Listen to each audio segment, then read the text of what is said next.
Hello and welcome to my home.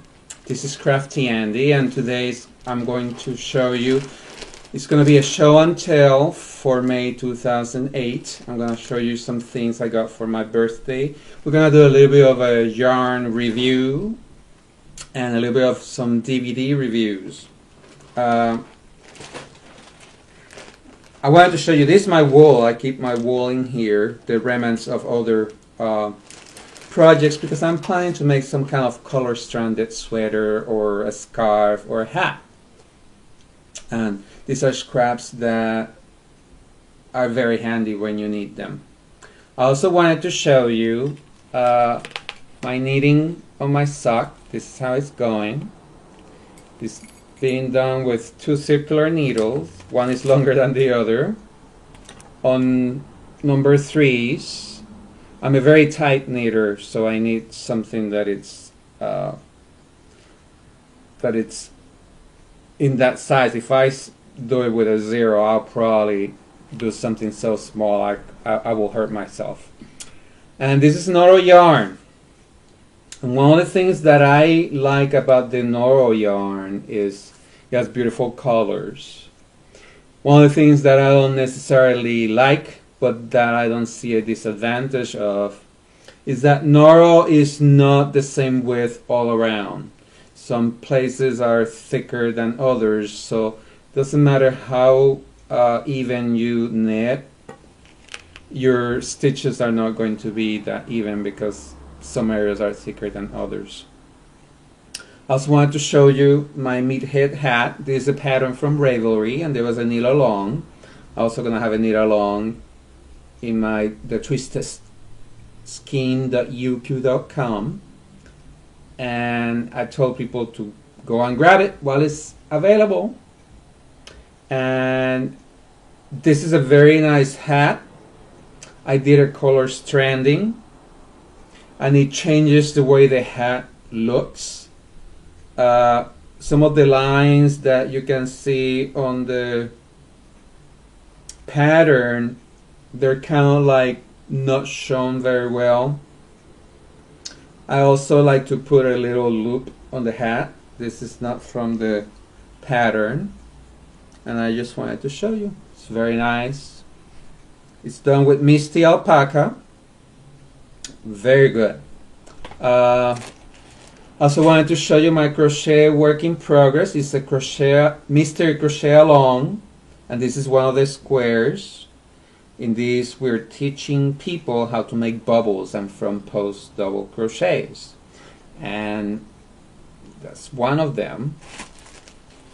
I also want to show you the Berroco Bonsai bamboo, which you have seen before, but this is a very beautiful green and brown. I'm going to make a hat, and I have the hat kind of like pattern in my head, but I think I'm going to be able to write it down so that a lot of people benefit. It's going to be tapestry crochet, so you have to hold both strands on along, and sometimes I drop one strand and just crochet in one, and sometimes I do two. My birthday was the 29th, and happy birthday to me. I'm 48. Woohoo! And I got 2 DVDs as a gift. I gave them to myself. It's a Baby Surprise Jacket and the Knitting Workshop by Elizabeth Zimmerman. And this is very nice. I haven't seen the Baby Surprise Jacket, but I started watching the Knitting Workshop, and no wonder they call her the opinionated knitter, and she wrote a book saying so.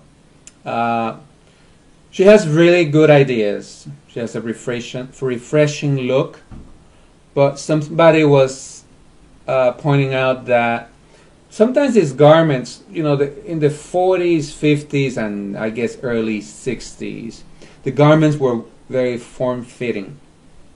And nowadays the garments are a little bit looser. At least I like to wear garments that are a little bit loose so I can have layers under.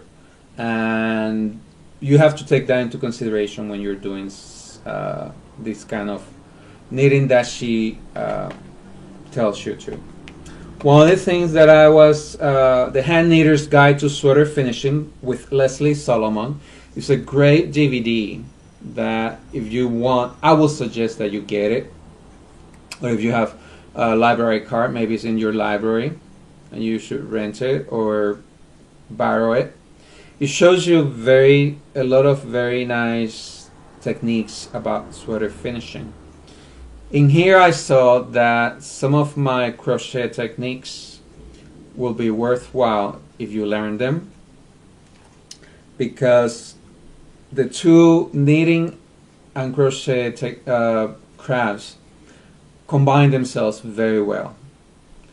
One of the things that I saw in the going back to knitting and Elizabeth Zimmerman is that when she's doing her knitting, she always slips the first stitch. She says that always makes for a nice edge. I'm going to try that and see what happens, but I just wanted to share that with you. I believe I showed you my socks, and these are in Noro yarn.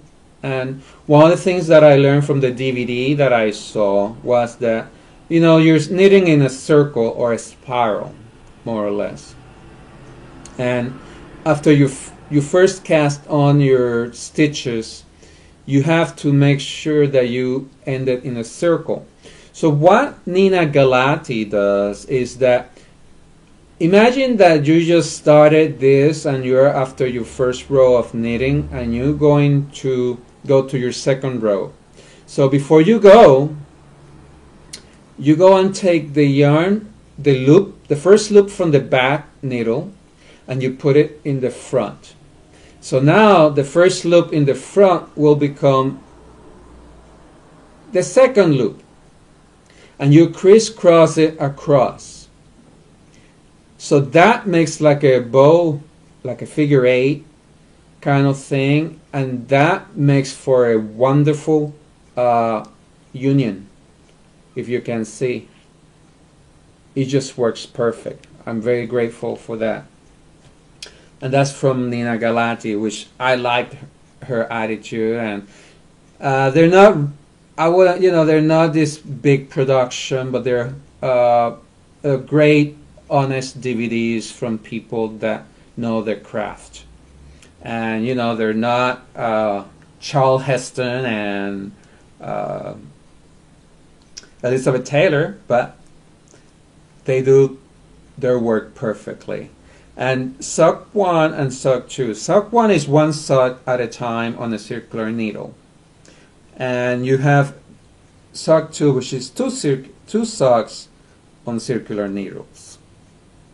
And the main difference is that the two socks are done, the heel is done in a short row. In short rows, and this one is done in a different way.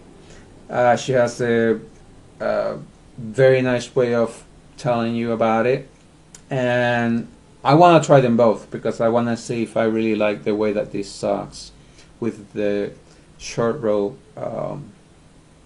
heel work.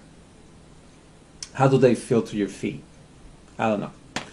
So that's all I have for now. I want to thank you for allowing me in your home, and I want to tell you that this is going to be a great month, and I want to thank you for staying tuned. Have a great day.